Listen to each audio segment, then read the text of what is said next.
So like there's money out there. It's just you have to be diligent about looking for it. So I even tell students who are in college right now, it's never too late because a lot of students will only look for scholarships when they're looking to go into college.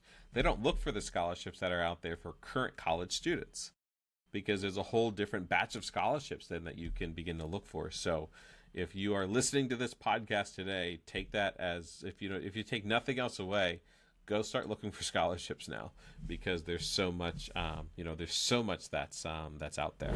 Welcome back to another episode of Untapped Knowledge for College, the podcast dedicated to equipping students and their families with the knowledge, tools, and resources they need to navigate their journey with confidence. I'm your host, Donovan Lindsay, Chief Visionary Officer and founder of the College Knowledge Foundation. Today, I'm joined by two very special guests who I've had the pleasure to get to know through our very own College Knowledge sessions. Elise and also Ved, both high school juniors and proud College Knowledge Foundation ambassadors. What makes this conversation especially meaningful to me is that these two did not just attend a session that I did and move on. They stayed connected, got involved, and now are part of the CKF family as ambassadors. And that says a lot about who they are, looking to help potential other students in their college journey. Junior year is one of the most pivotal times in a college student's journey. It's the decisions that you make, the questions you start asking, and the way you begin to see yourself as a future college student all take shape right now. And Elise and Ved are both right in the middle of it. In this episode, we are going to explore what the college search looks like from the junior perspective, but also what they already know, what they are still trying to figure out, and how they are approaching one of the biggest transitions of their lives. Whether you are a junior trying to make sense of it all or a parent that is wondering how to support your student through this season of their lives, this conversation is for you. So let's get into it. Elise, Ved, how are you both doing today? Good. Doing great. Good. I'm excited. I've been waiting all day for this, so I'm excited to dive right in. So right now you're both juniors, which means the college search is probably starting to feel very, very real. When you think about where you are right now in your own college journey, kind of beginning that process, how would you describe that? And we'll start with you, Elise. Right now, I'd definitely say I'm still at the beginning of my college search process. I'm starting to think more seriously about what I want in a school, not just academically, but also location and other aspects that I didn't really think to care about before. It's definitely starting to feel more real during this time. I remember like back in freshman and sophomore year, I was like, I have so much time to think about this. I don't have to worry about it. But now that I'm in it, I'm like, I have to start thinking about this seriously. Sure. What about you, Vet? What are you feeling right now? So I'd say I'm like in the middle of the process. Like I've started researching about like different colleges and I'm thinking about like what's best for me, whether that's like how the colleges like respond to what I want to do in the future. So if they're like competitive at my major or if they're good or not. And I've seen some ups and downs, but right now there's some really simple and easy steps, but then there's also some things that are like really tricky that I can't figure out on my own. So yeah. Yeah, I mean, I'm not sure at what point in time it becomes real, but, at one point it just kind of hits you like I need to start preparing for this. So kind of staying along along the same lines, when do you think was the first time you really started thinking seriously about the college search? And when did that kind of when did it start feel like this was kind of relevant to you now?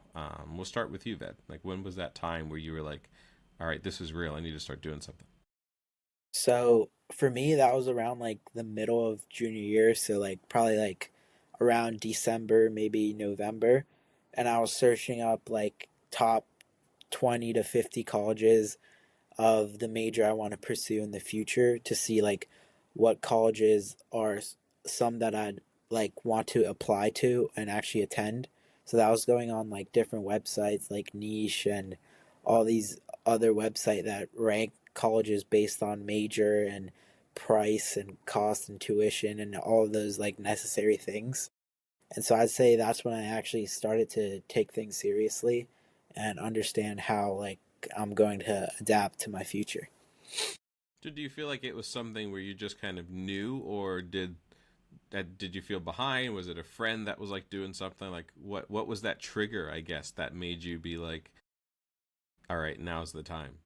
So something that someone or something that like pushed me was like my parents. They've always been like sort of active in my academics and stuff. So they were like, have you thought about where you want to go to college or what you want to do in college? So I gave them an answer of what I wanted to do, but I never really like told them about what colleges what I want to attend because when you think colleges, you just hear about like these big names like Ivy Leagues and like schools like that, but they might not be the best for you or your major, and that's what I've learned through like searching online and finding out more about colleges and universities.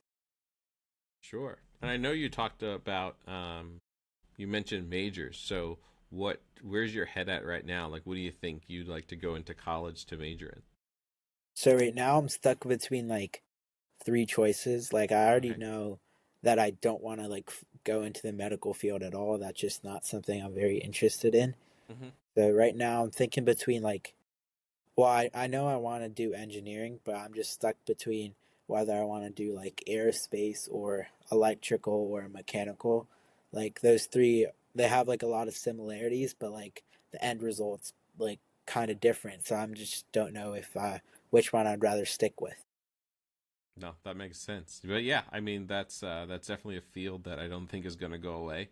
So I mean, my full time job being a recruiter, I recruit for a company that hires a lot of engineers. So that's something where you're always gonna need them. Um, so what about you, Elise?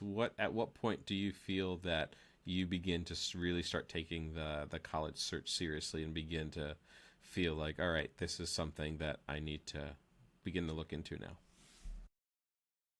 What comes to mind is this conversation that I had with my mom, where she Hmm. told me that she wouldn't be able to help me with my college tuition.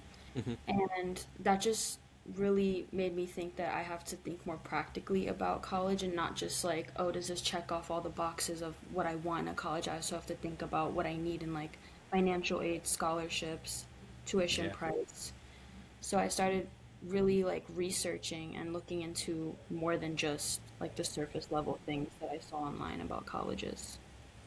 Yeah, that's good. And that's really good to hear because that's not something that I know a lot of students do. They don't choose their colleges exactly for the right reasons. And longevity wise, they don't always choose what's going to be the biggest benefit for them.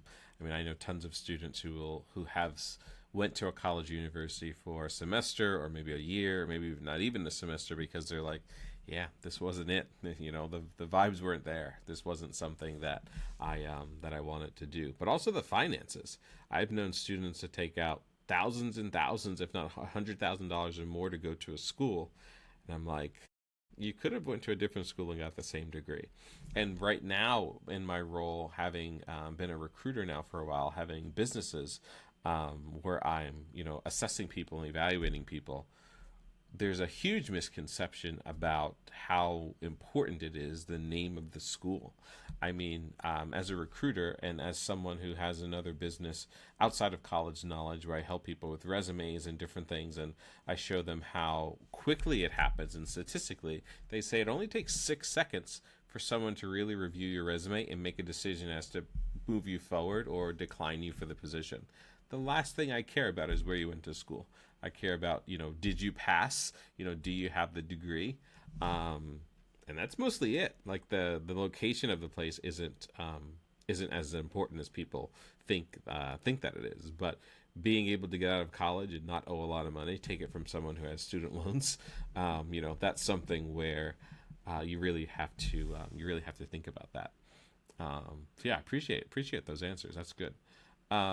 So what do you both remember kind of about um, getting connected with college knowledge or seeing me at a session, and kind of what drew you to become an ambassador and kind of want to help and kind of spread the word about what we're doing?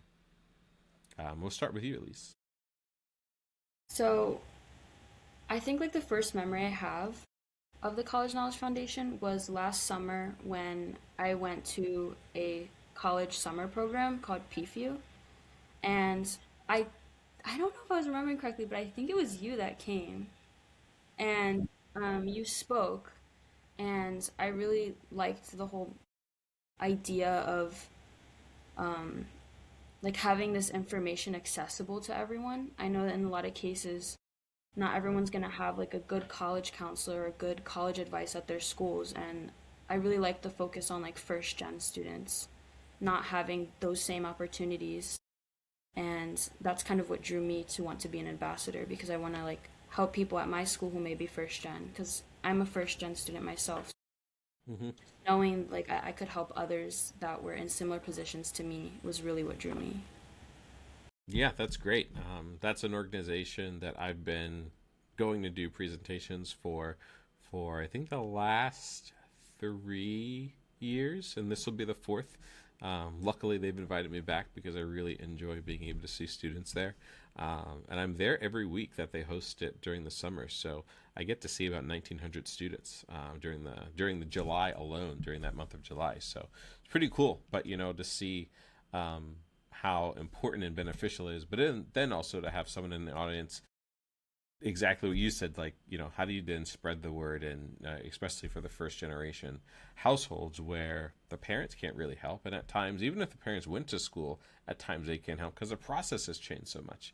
Like, there's so many things that often change, and especially 20 or so years ago, college was definitely a very different landscape. I mean, back then, you could still apply to colleges with a paper application, like you weren't even applying online.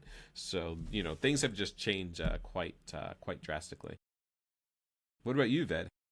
How do you remember getting connected with college knowledge, and what kind of drew you to becoming a one of our ambassadors? So my first time hearing you speak was also last summer at PFU, and like you made some like really interesting things in your presentation that even I didn't know and I myself thought I was pretty well educated on the topic of college and universities, but I didn't even know like the difference between a college and a university, which is like one of your points on one of the slides on your slideshows, and I thought that that I bet like 90% of the kids in that auditorium did not know the difference between them, and it kind of shows how like information is not like as well known and accessible as like people think it is. And like I bet there's like tons of kids out there, not only in like high schools in Pennsylvania but all over the world, that don't know like the actual process of applying to college and which ones to choose and what's better for them, whether that's like help if they need like help writing their essays or resume help, or just like regular college admission helps um with financial aid and all that stuff. Yeah, that's interesting.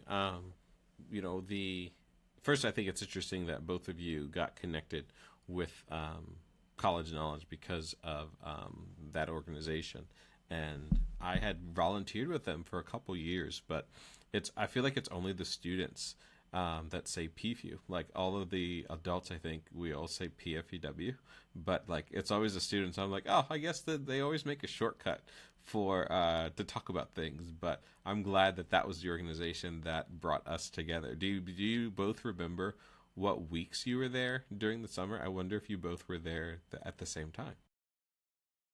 Um, I think I was there in June, Okay. I think. So I think I think it's maybe I think it may have started in June, but then like went into July. So you Yeah. may have been there like week one then. Wait, actually, I don't know. I think I was like week 3 or something, if I remember. Honestly, long ago, I don't even remember. But yeah, I do remember you speaking. That's one of the things I remember. Well, that's good. What about you, Ved? Do you remember what week you were there? Yeah, I'm pretty sure I was in like week 4 because it like led up to like August. So Okay. yeah. And how do you feel like there was anything in that kind of helped you outside of course attending the college knowledge presentation that I did, but do you feel like there was anything within that program that begin to kind of help you think about college a little bit differently, or kind of hone in on some of the things that you wanted to do, or any skills that that program built for you? We can start off with you, Elise. So I went into that wanting to like be in the medical field, and I still do, but when I was there, I just kind of like found a love for like business. Mm, And it kind of made me shift to like thinking about more of like hospital admin or like opening my own practice, nice. or situations like that, just because I liked all of the business aspects to it that we were learning while we were there. Yeah. Yeah, that's awesome. What about you, Ved? So personally, it didn't change my like interest for like another major or whatever, but it felt like interesting and unique to like live on a college campus for like a week and Yeah. experience like how it's like to like sleep in the dorms and shower in the communal bathrooms and then walk around to all these different places. It felt like really unique knowing that that was a smaller campus. Like uh it'd be like cool to like find out what how it feels to be on a bigger campus with like thousands of students walking every day and stuff like that. Yeah, I didn't think about that aspect of it, but you are there, for an entire week, so you kind of get put into that college life a little bit, especially with the amount of students that are there too, and all of you walking around at the same time. You can see how busy a college campus potentially gets, or potentially even busier with some more people. But yeah, well, maybe we'll send them a clip of this recording. That's good advertising for them. It's such a good program. So looking kind of at your college journeys right now, what have you done so far? Has it just been research? Have there been conversations with people that you had? Has it been visits, testing? What kind of helped shaped where you currently stand right now in your own college journeys? We'll kick it off with you this time, Ved. So I have like a lot of like resources in my neighborhood. So I'm like probably like one of the youngest ones in my neighborhood. So all my friends in my neighborhood are already in college or about to graduate. So I can just go to them for like advice or help, and like anytime I can just shoot them a text. Like they've went to the same high school as me and now like they're almost done college. So Mm-hmm. like they know what's going on. They're in like different clubs and they've got scholarships and financial aid, and they're involved in a lot of things. So it's like really useful to help have them around and teach me things that I don't know. Yeah, that's awesome. Those resources that I feel like students don't utilize enough is just talking to someone else in college, or who's further along in the process as you, or even both of you being here, like who are peers going through it at the same time. I feel like it's extremely beneficial to be able to just pick someone else's brain, because even though that you may be interested in different things, going different places, interested in different majors, just to get ideas from how they're doing in their search and where they are in their own timeline at times is extremely helpful. But also being able to pick the brains of people who are doing it, and also just kind of figuring out what they wish they would have done differently, what mistakes that they made, or if they were to go back, what they would change. That's also very, very good advice, because for me there's definitely some things I'd be like, maybe I shouldn't, especially just when it comes to procrastination. That's something I'm like, definitely should have maybe done that a little bit earlier. Um, but what about you, Elise? What are some of the things that you've done already to potentially help in your own journey where you are right now with your college search? So I've visited a couple of colleges so far. Um, I also have a friend who is a recent graduate of University of Pittsburgh, which is one of the colleges that I visited and am interested in. So I like literally talked her ear off for like a good 2 hours, and I just asked her so many questions, and like just piggybacking off of what Ved said, that's just so helpful having someone who's further along in that process to just get the advice, especially someone who's closer in age to us, just because I know that the information that she gives me is not going to be like out of date. Um, and I've also done like the deep dives on Google and Score and Niche as well, so that has also been like the majority of my research. Yeah, those platforms are really good to, I mean, there's so much information at our fingertips right now. It's hopefully easier for students to kind of make decisions and narrow things down. But I feel like it's almost a blessing and a curse where you've got so much information, you start digging more, and like your head just starts to spin just a little bit. But yeah, didn't know that's one of the places you're interested in, but I do know someone who works in admissions there. So keep me posted if you've got questions. I can definitely shoot someone that I know a text message and get you connected with them. So looking at kind of the thought of college to actually like starting to begin to explore, is anything different? Like, is anything that you may have researched, or just the process? Like, is the process so far like easier? Is it harder? Is it more intimidating? Less intimidating? Like, what can you tell me about like what has been your thought from initially when you started thinking about searching for colleges, or potentially visiting or asking people about things? Like, has there been anything that has been different than from like your expectation versus reality, I guess? We'll start off with you, Elise. I think like when it comes to visiting, my main like kind of switch in perspective was like how much location mattered. I know like before I didn't really care about like what the location. I didn't care if it was like in a big city, small city. And I kind of always thought I would want to like have a change of scenery and go far away from home.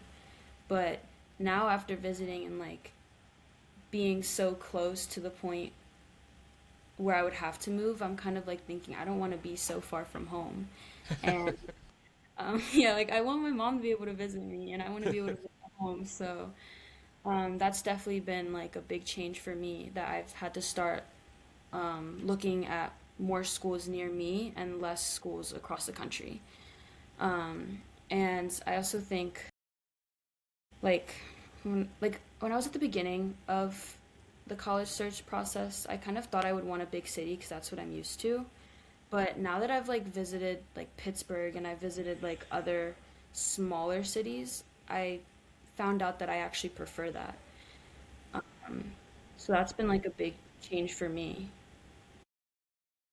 I having worked in college admissions, in addition to having trained hundreds of tour guides when working in college admissions, and also myself having for 4 years given tours as a student with the admissions office, I would always tell people you have a sixth sense. So whether you realize it or not, within the first 10 to 15 minutes on a college campus, on a campus tour, you get the feeling of, yes, this place is probably going to be a place I can see myself being and staying for 4 years or so, or no, mom or dad, start the car, let's get out of here. Like, I can't explain it, but like there's just this thing that happens where it's like, yeah or no. And I know people who've wanted to go to a specific school like pretty much their entire life, and then it's like junior, senior year in high school, and they visit and they're like, yeah, this just not it. So that visit, that experience, seeing the area, the surrounding area, is so extremely important, because regardless of anything else, we all just have an innate feeling and sense that if something's going to be if something's going to be right for us. So, what about you, Ved? Is there anything kind of expectation versus reality that has been a little bit different from when you thought about beginning the college search to where you are right now in the process? So for like applying to college, I thought it was just like, you just fill in your application and then just click apply and you're done. But like over like the last month, I've learned like There's that so there's much different, more. yeah, there's like different forms of application, whether that's like early decision or regular decision. I think that's like a big like choice that I have to make personally for like a specific college, whether I want to do early decision or if I want to do regular decision. Like that just is that choice though, like is haunting me right now of what I want to make, because it's like a really big decision. Because if you get an early decision, that's the only place like you're allowed to go, Hmm. and you have to go. So it's really tough, and that's something like I didn't know that was like out there, and that was possible. Like I just thought college applications were just like click and you apply, and then after like a certain set of months you just get your like acceptance or denial. Yeah, all students wish it was that simple, but unfortunately it's not. Depending on the school, depending on the program, you've got the application, you've got your potentially standardized test scores where, you're taking the SAT or the ACT, and sometimes people are retaking those scores because they want to get it higher. But then, that's not as much of a requirement now since the pandemic, where a lot of schools, well, every school really had to begin to evaluate students without that, where they relied a lot on their standardized test scores during the college application process.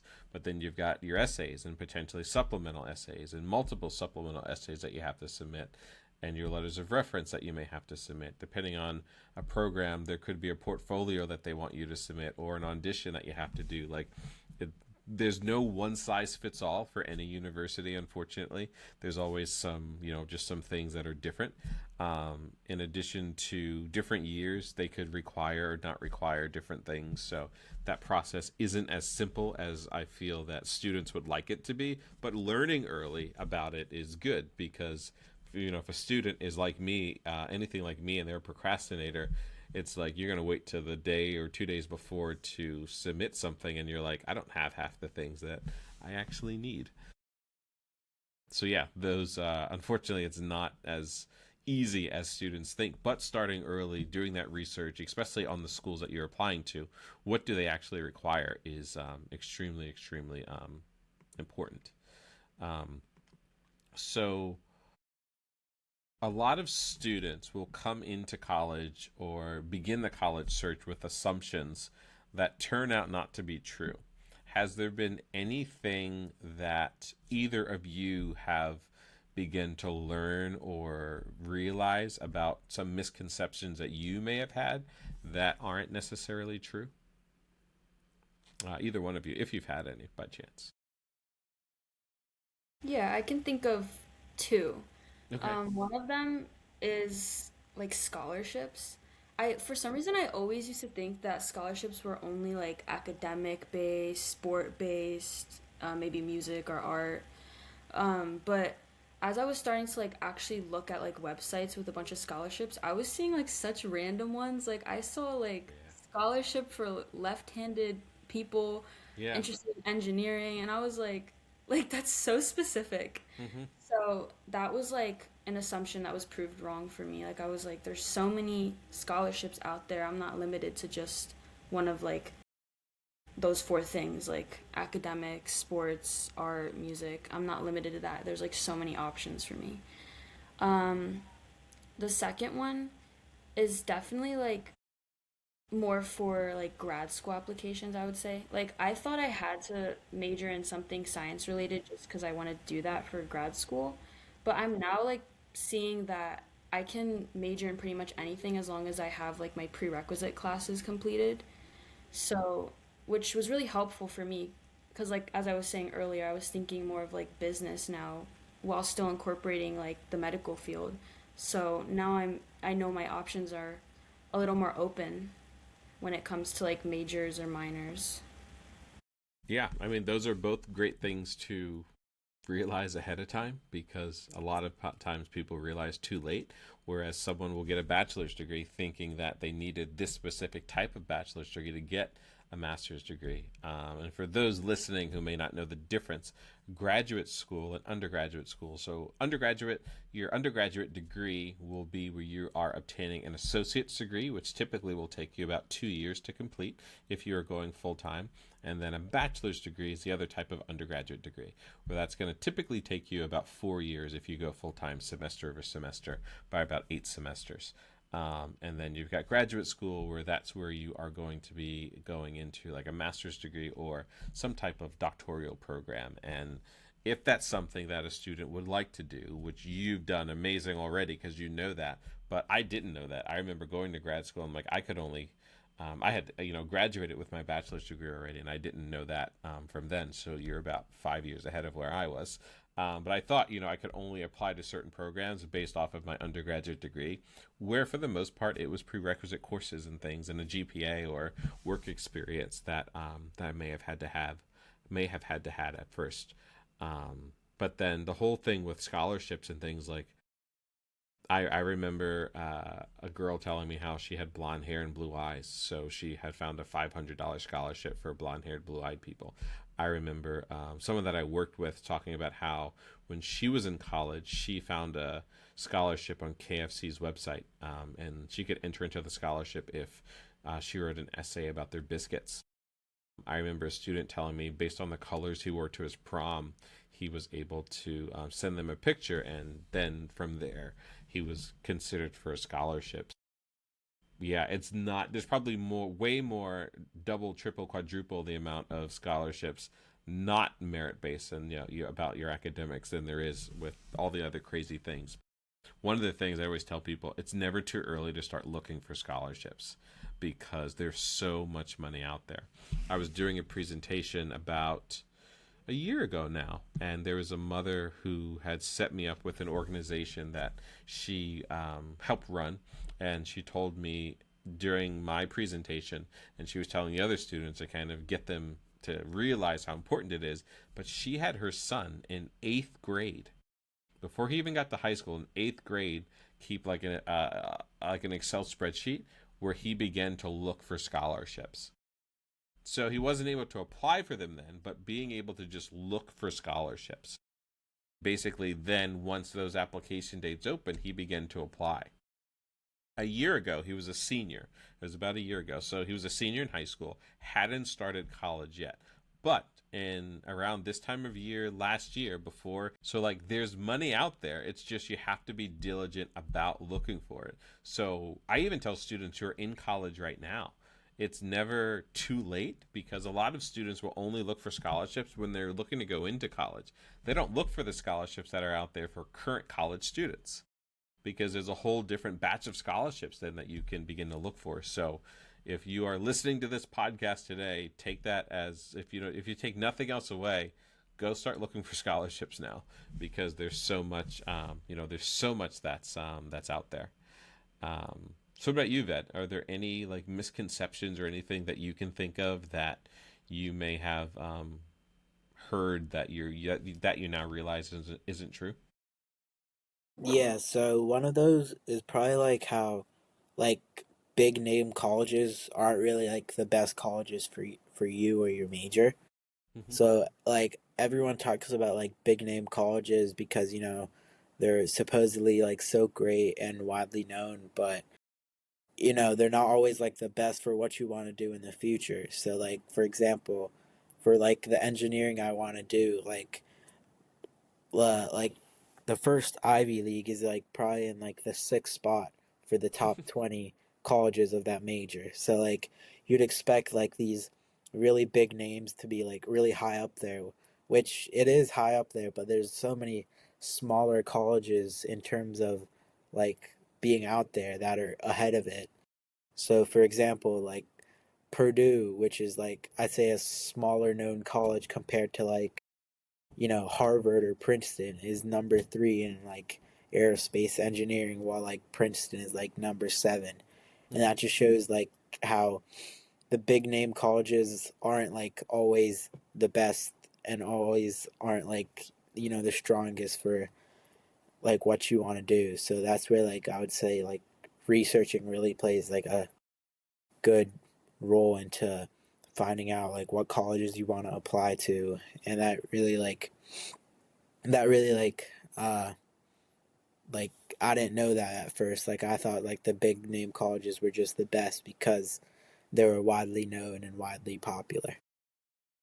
Yeah, that's great insight, because there's so many misconceptions, and both of you kind of hit so many different points and aspects of what's really true. But I know people all the time that are spending way more money than they should be spending, I feel, on college, going to a place because simply of the name. And I'm always like, can you afford that? Like, trust me, from what I do professionally now, that's not going to make much of a difference 5 years, 6 years down the road when you're potentially looking for a job. But yeah, great insight there. So have both of you started to build your college list yet? And what does that look like? And what are some of those factors that what factors matter the most to you when looking at a school or beginning the beginning to kind of research into a school?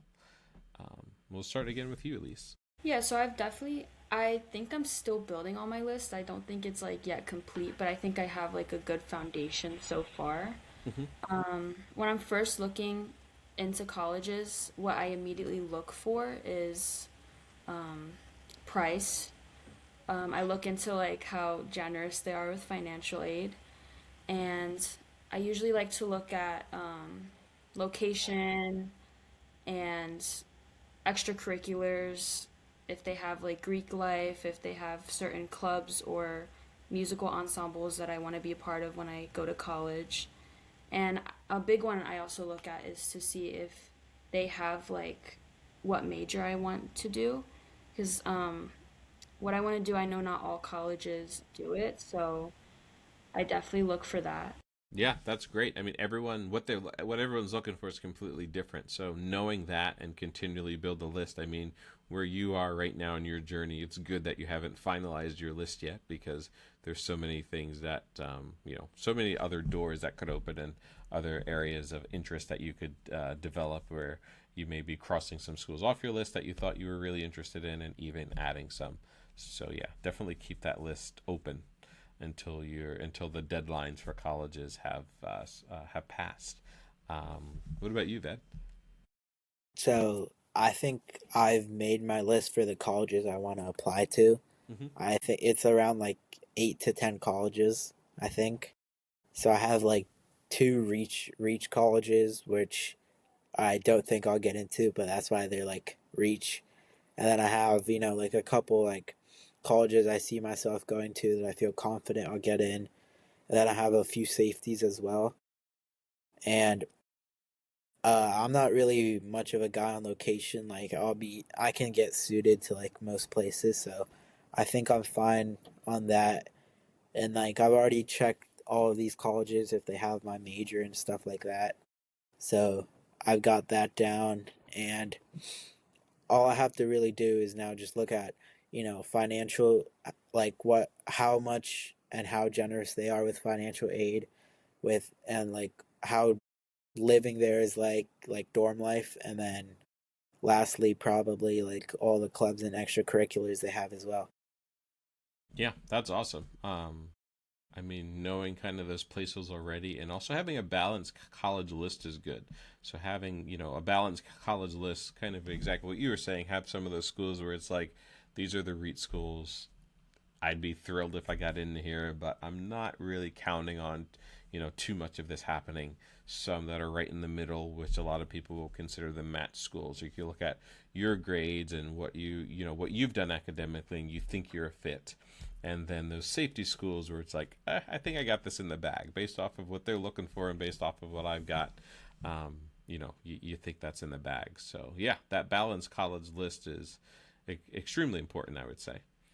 There's also a lot of information. I mean, all of you, both of you looking at different things that you're primarily interested in. There's a lot of information that are just out there about colleges. When you look at school counselors, maybe parents, social media, organizations like College Knowledge Foundation, and just all the stuff that's out there. How do you kind of navigate and kind of figure out what to actually trust? Because I know there's so much misinformation that's out there, but what are those, like how do you figure out, like, all right, this is kind of a legitimate source, or these are the things that I'm going to use? We'll start with you, Ved. So something I've been using, like not only for colleges but just like looking at other schools, is like niche.com.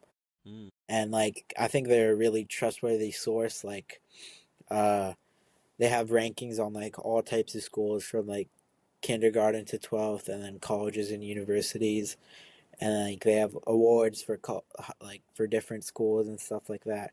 And I think they're like a great resource to use just for like surface level to mid level like research, like finding out average tuition costs, like acceptance rates, location, and like your majors and all that, I think they're like a great resource to use on figuring all that info out. But for more like underground info, I would probably just like search what I want to and then click on a few different trustworthy looking sites to make sure like their all their info like matches up to see if I'm actually getting correct information or not. Sure. No, that makes sense. What about you, Elise? How do you kind of sort through and kind of figure out which of those things are trustworthy? So usually like my first go-to when I have a question would be like my school counselor. I know that she's like experienced and won't give me any misinformation. If I'm like online, I'll usually try and stick to like Score or other websites that I know are like used at school. I know that they've already been under review, and like if my school trusts it, then I will too. As for websites, I usually try and stick to like the verified college websites. So like Hmm. if I'm looking at like Temple, for example, I'll go on like Temple's actual website rather than getting information elsewhere. No, yeah, get it from the source. That's what I tell people all the time. Like, don't trust as much information about Temple from the third party websites, but actually go to Temple and see what's kind of updated. And I feel like one thing that students don't do enough, from my perspective at least, is to actually just call or email the admissions office at the school. Like those are the people that have the information that you want anyway. And I would get phone calls and emails where people would apologize for asking so many questions. And I'm like, if you didn't have questions, I wouldn't have a job because I'm here to answer your questions so you can come here. So I always tell people, think about it like that. Like these people are literally getting paid because you have questions. So pick up the phone and call or send them an email. But that's literally their role, their job. Um, so with junior year kind of coming to an end right now, looking forward to senior year, what has been some of the things you feel you've done already or that you're looking to do in the future to kind of help you um, during your college search, during your college journey, whether it being applying or kind of looking better to a school? Like, what are some of those things you may have done already or that you're currently doing to kind of get prepared and kind of get ready for this upcoming senior year? We'll start again with you, Elise. So I definitely plan to like visit more colleges. I think that like visiting is such a telling it's when you go there, you like you said before, like you can really kind of see if it's somewhere you see yourself in the future. So I definitely want to like actually go and physically visit a lot more colleges. Um, like shifting gears a little bit, what I've done so far is I've like written a rough draft of like my personal essay, and I think I just like want to at least get like my final rough draft done before summer just so I don't have like all of it piling up for senior year, because I know that that's going to be so stressful, and I just want to like over the summer I just kind of want to make my final draft and like that be it. Yeah, I mean, I don't think that's all at all shifting gears. I mean, that preparation that you're doing right now to with essays and I mean, those types of things are huge when it comes to anything that deals with the college application because life's sometimes and you think you got everything going and you got your timeline set and then out of nowhere you've got things that just derail what your plans are. So yeah, all of that's great. That summer before your senior year is crucial, crucial, crucial preparation time. There's so much that you can do during that time because I don't feel students recognize it enough that you actually can apply to colleges, a lot of colleges, before your senior year even starts. So, like August 1st, for instance, if you're going to be utilizing the Common App, which has over about or almost a little bit over 1,000 schools on it, that opens August 1st. Like you haven't started your senior year technically yet, but you can apply to colleges then. So that preparation during a student's junior year is very crucial, I would say. What about you, Ved? What would you say is some of the ways that you're kind of looking at getting ready, things that you've done or that you plan to do? So one of the things would be like touching up the list of like where I want to apply for to go, and then another one would probably be like Elise said, like starting your essay, because if the later you start, the more crammed it gets. Like I've heard stories about people and like friends who have crammed like 15 essays in the span of 1 month, trying to like get them in before college applications are due.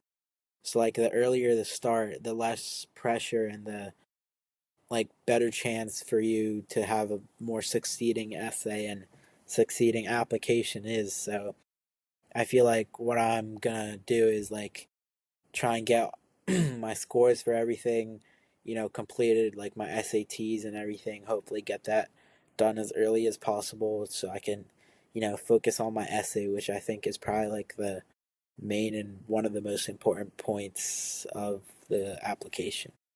So as we kind of get towards the end here, I'd like to turn it over to you two. Is there a question that either one of you have that maybe I can answer that we didn't talk about yet, or that I didn't ask one of you? Yeah, I have a question regarding like the personal college essay. I hear this a lot in my school too, but I'm just kind of wondering. Um, I know a lot of like the prompts are like describe a hardship that happened in your life and how you grew from it. But then I also hear that a lot of colleges aren't really looking for sob or pity stories, so it gets a little confusing on the applicant's end. So if there's any way you could just like clarify how we go about that personal essay without having it seem like a pity story. Sure. That's a really good question because I hear that often.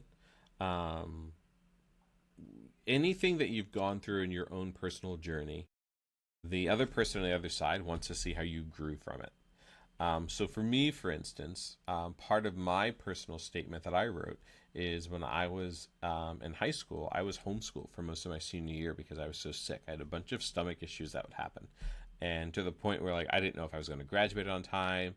When I did graduate, I didn't know how college was going to go. But for me, I had grades that were lower in high school because of different medical issues that I had. So I wrote about that. But I also wrote about how these obstacles have taught me how to deal with adversity and challenges, and here's what I learned from it. Here's what I plan to bring to your school or institution where, life sometimes and things happen, but you got to persevere, you got to get through it. But also, how do you cope and how do you deal with those types of things? So talking about anything that is a hardship or anything that you're trying to overcome, how have you grown from it? How do you kind of cope with those different things? Because typically you're going to spend about 4 years in college. I really don't know anyone who's all 4 years were smooth sailing. Like there are bumps in the road all the time. It's a roller coaster, not just with academics, but just with life, with roommates, with family, with a significant other, like with kids. Like there's all these things that kind of happen. So when talking about a hardship or different things, you don't just talk about the hardship. You talk about the beginning of the story is that, but you go into the growth, the learning aspect. How have you developed a little bit because of that? And potentially, how are you still developing because of that? I think that is, probably the best way I would say personally to answer it because that's how I would want to read it. If someone was submitting an application where I was the reader for that student's that particular essay. A really good question though. I can't thank you both enough, Elise and Ved, for being here. Thank you so much for being here and just kind of sharing where you are in this journey and with such openness and honesty also. Junior year is just a season of questions, and the fact that you are both approaching this with a level of intention and curiosity is already kind of setting you apart from so many students. To everyone listening, thank you for being here for hopefully another episode of Untapped Knowledge for College. If you're a junior, I hope this conversation reminded you that you don't have to have everything figured out right now. There's so much time that you have. The key is to stay curious. The key is to stay engaged and ensure that you are surrounding yourself with the right people and the right knowledge and resources to make informed decisions. And that's exactly what we're here for. This episode, hopefully it resonated with you. And if it did, share it with a